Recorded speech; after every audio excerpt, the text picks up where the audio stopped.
No sign of the deer at the moment, but then it's kind of mid-morning, so unlikely to be out, although this time of year you can kind of see them any time really. You can see the wheats really come up, proper kind of green fuzz now. The colour of the leaves has really changed. A lot of the trees have shed all their leaves now. There's a few little pockets of colour in the landscape. There's a beautiful acer, belonged to the farm down there, which shines like a sort of torch. That oak tree, that pair of oak trees there, looking rather glorious. We've heard owls in there actually recently. I don't know if they're just roosting in there at night, but we have heard them, barn owls, quite frequently in there. I can't see any roosting though.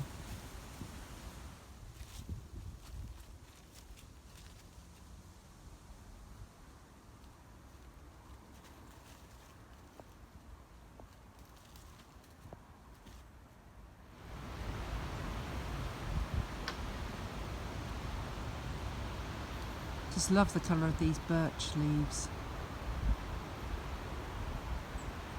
especially next to the Scots pine needles. Just beautiful. I've just seen a woodcock actually fly up out of this scrub, and we get a lot of snipe in the field behind me. Here's another muset. And you can just about see in the mud the deer prints. There's one. Can you see the two little prongs of its feet? There's a rabbit warren in here as well. There's lots and lots of deer footprints, and over there on the barbed wire will be deer hair. I just want to show you, we've got dog. We've got roe deer prints here, which you can see for scale. Ned. And then up here we've got fallow prints. Now I'm just trying to see if I've got any roe deer and fallow deer prints side by side. So they're fallow prints coming this way and roe deer prints going that way. So it's a bit subtle, but there you can see this one's more pointed, so that's a front, and then the back is more rounded. So that's obviously where they've put their back toes in the print of their front toes. So that's the sort of pointed end of the front foot, and then the rounded toe of the back foot.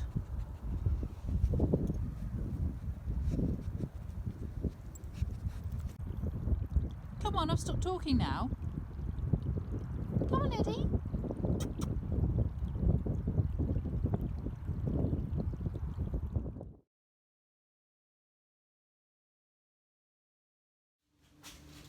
I'm going to make some carrot muffins, but they've got a streusel topping, which I thought might make them a little bit more interesting.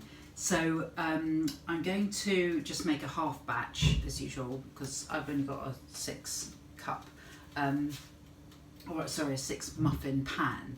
So I got the recipe from, can't remember where, but I'll put out the full recipe if you want to bake along. I was talking to my mum this morning and saying that really kind of it's quite difficult to stay motivated and stuff, and I think anything which kind of makes us feel a little bit better is probably something to pursue. So I'm all for a bit of baking.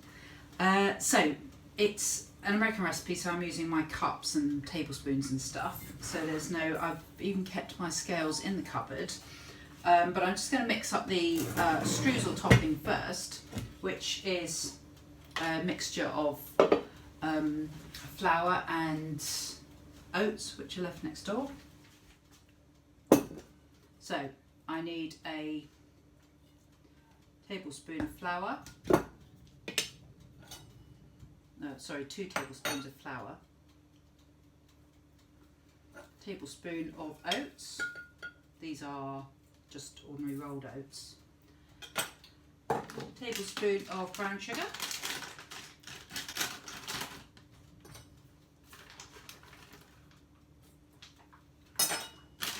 And a teaspoon, not that one, of cinnamon. I'm going to mix this around, and then I'm going to stir in a tablespoon of butter. And my butter's, oh it's here, my butter's a bit firm at the moment because the house is cold. So I'll just go and pop it on the heater for a bit. I don't want it to melt because it's got to be sort of more like crumble mixture than flapjack. So I will just put it on to soften a bit, but this will get sprinkled on top of the muffins once I put the batter in the pan. So I'll just get the lumps of sugar out, doesn't matter too much.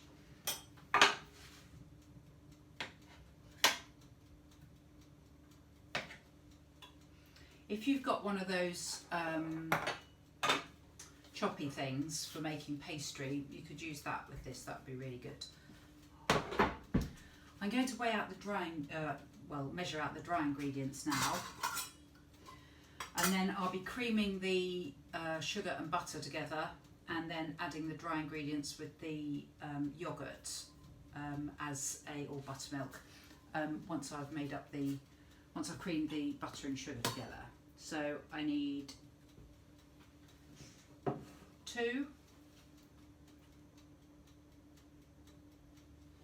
1 cup of flour.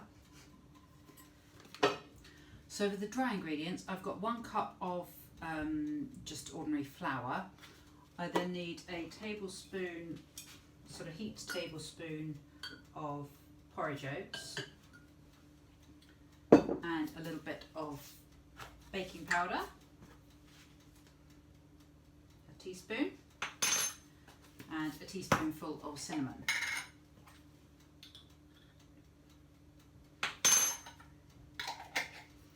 Mix that round. Pinch of salt.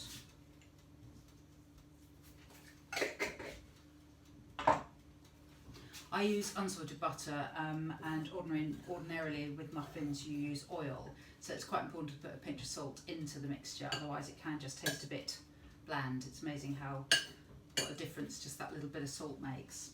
Right, so those are the dry ingredients. Then for the wet ingredients, again I'm doing a tablespoon of butter, and then a tablespoon of sugar, and then a heaped tablespoon of dark soft brown. There we go. I will now put this into the KitchenAid just to cream it. I'm going to grate the carrots. I'm using one sort of medium sized one, a little purple one as well, but I want to end up with about 3/4 of a cup of grated carrots.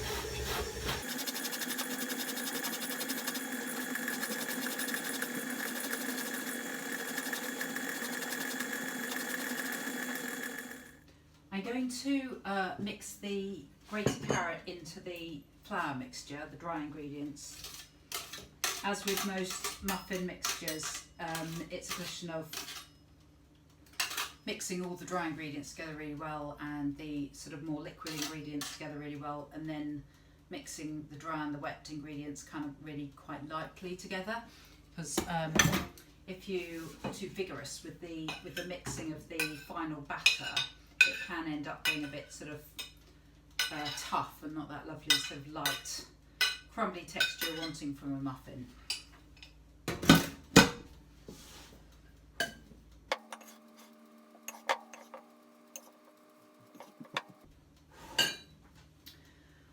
The recipe calls for 1 egg, and obviously I'm doing half quantity, so I'm going to use one of my little pullet eggs into the mixture, and I'm putting this in with a teaspoonful of vanilla essence.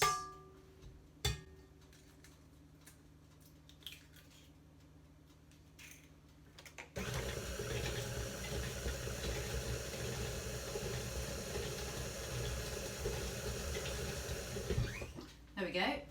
So I'm going to take this, I'm not going to use KitchenAid to mix the actual, the final mixing of the batter, because like I said, you want to keep it nice and light and airy. So I'll just scrape this off, and then I will, I've got half a cup of yoghurt here. They say buttermilk, but I tend to find yoghurt is a pretty good proxy for buttermilk in most recipes. It's got that sort of tangy, acidic, slightly thick texture.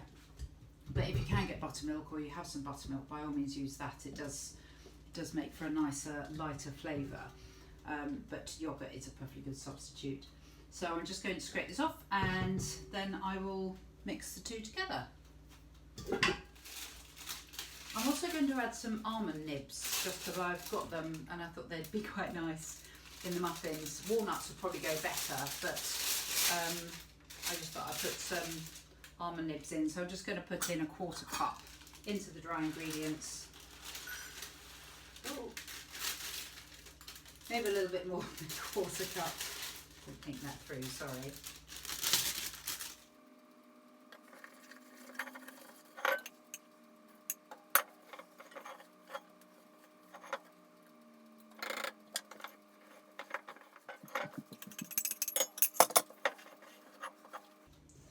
So I'm not worrying too much if there are bits of sort of slightly floury carrot and batter in here. I'll show you what it looks like, because as I said, we want to try and keep it as keep the mixing as sort of loose as possible. So it's more a question of just sort of lightly folding it in. So this is about as mixed as you want it. You can see there's still bits of little pockets of flour, because they'll just kind of all blend and meld into each other as the batter cooks. Fresh from my Bunt pan success with it being able to just fall out the tin so beautifully, I've used the same thing to grease my muffin tins, because this pan does have a bit of a tendency to stick.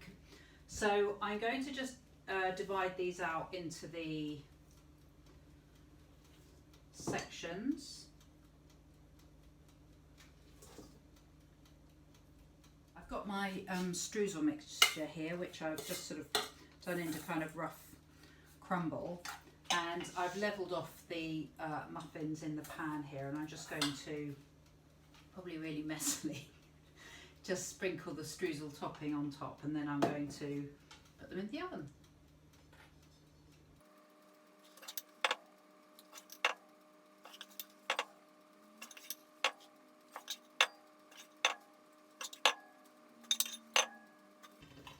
My dad and I visited Canada when I was in my late teens, and we went to this particular hotel, and because we were jet lagged, we were waking up really, really early in the morning.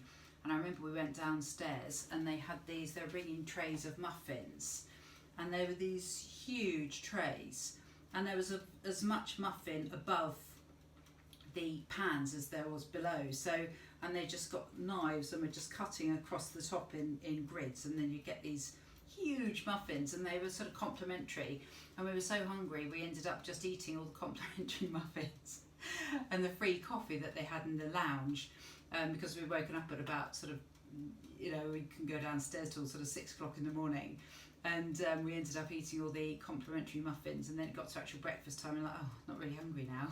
Anyway, so I really like muffins that are quite exuberant, so I'm hoping these turn out all right. As you can see, the streusel topping's quite a little bit excessive possibly, but you know, why not? So I'll see how these get on. I've got them, I'm going to put them in 180 for about 20 minutes and see how they get on after that. They probably need a little bit longer, but I'll just check them.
I just want to talk a little bit about molehills and moles generally.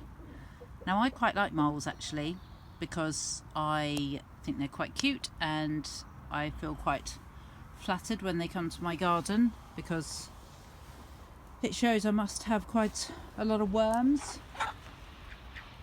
So there's one molehill there, and here's a new one here.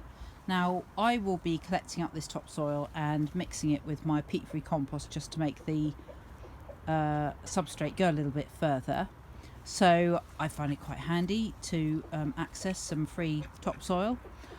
It does make the grass lawn, if you want, if I feel I can call it that, which I don't, quite uneven. But on the other hand, because I can't mow my lawn anyway, and I'm trying to encourage people to mow a little bit less anyway, I don't really have a problem.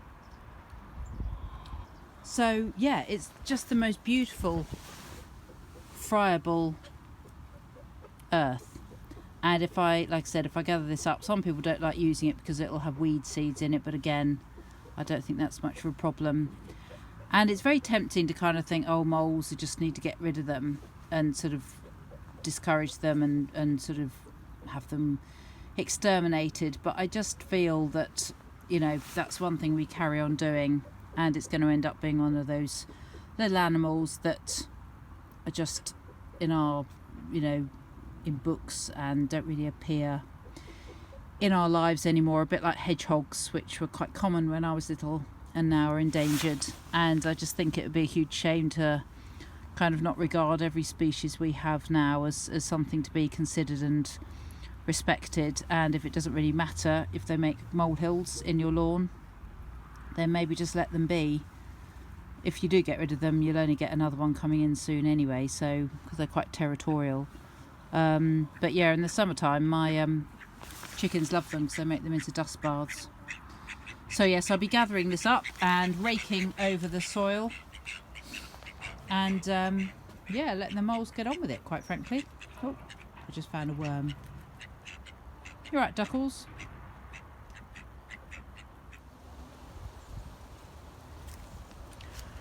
Just a little update on Robert. I actually ended up isolating him because I was a bit concerned about the whole bird flu thing. So I popped him in this breeder coop in the corner of the garden, and I rang the vet and sent the vet a video of him, and he seemed to think because there's no discharge and, you know, he's not kind of getting any worse, and you know, he's eating and drinking and everything's all right in that regard. The vet said it could actually be a heart thing rather than a respiratory thing, hence the sort of breathing and the poor circulation, which is, you know, why his comb's a bit blue. So I'm just keeping an eye on him, and the vet said ring if there's any change, and you know, I'll see what happens. But he seems kind of, you know, he's kind of okay. He's not great, but he's kind of, you know, it's certainly not raging bird flu. So he's just over here for now, and the sheet is there just to kind of cover him up when Ralph's around, so that Ralph doesn't come and sort of razz him up. I've actually put him in here with Snowy, who's got a hurt foot and can't really walk very well, so I'll show you her in a second. It's a bit chilly. I'm here with Snowy, and she's got a hurt foot, which means she's limping, which actually with a chicken means she's sitting down, so because I can't really limp. Anyway, I've had a look at her feet, and can you see, I don't know if you can see there, just on her, the like pad, oh stop it, on the pad of her foot she's got a little sort of cut. Anyway, so I'm assuming it's that. They can get something called Bumblefoot, and I did wonder whether it was, sorry, let me see. You can see a little dot there, and if they get a kind of a puncture wound in their pads of their feet, it can, obviously treading on a thorn or something like that, they can end up getting an infection in their foot, and it's quite difficult to treat because you can't, well, you can give hens antibiotics, but the problem is that they haven't got many blood vessels in their feet, so that any kind of oral antibiotic doesn't really sort of get down properly into their foot, because they've, you know, there's just not a great blood flow to them. So what I've been doing is just putting some honey, excuse me, on. So I've got some honey here, and I'm just squishing it into the wound and sort of massaging it in a little bit. I'll put some on the bumblefooty bit as well.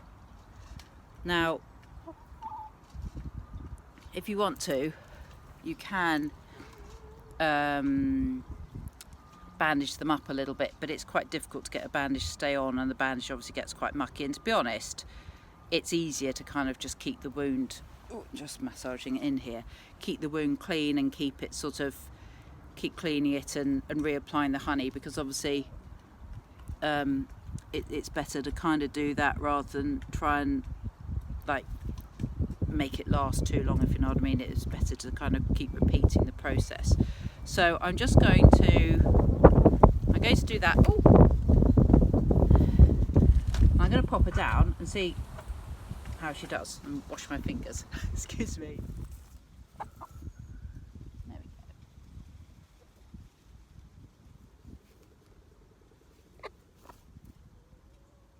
There we go.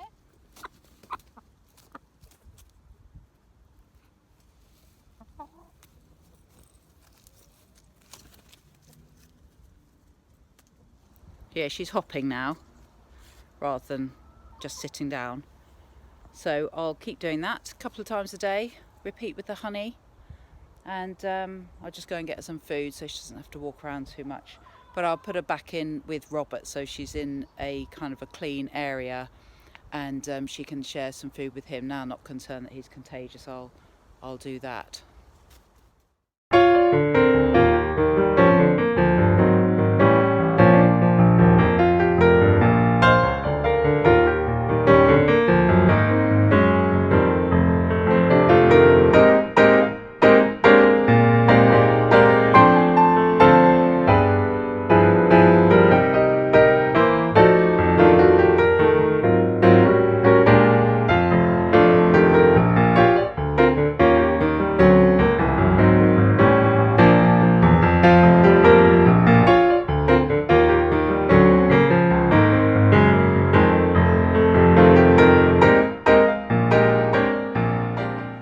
So that concludes the vlog. I hope you enjoyed it, and I'll look forward to seeing you next week.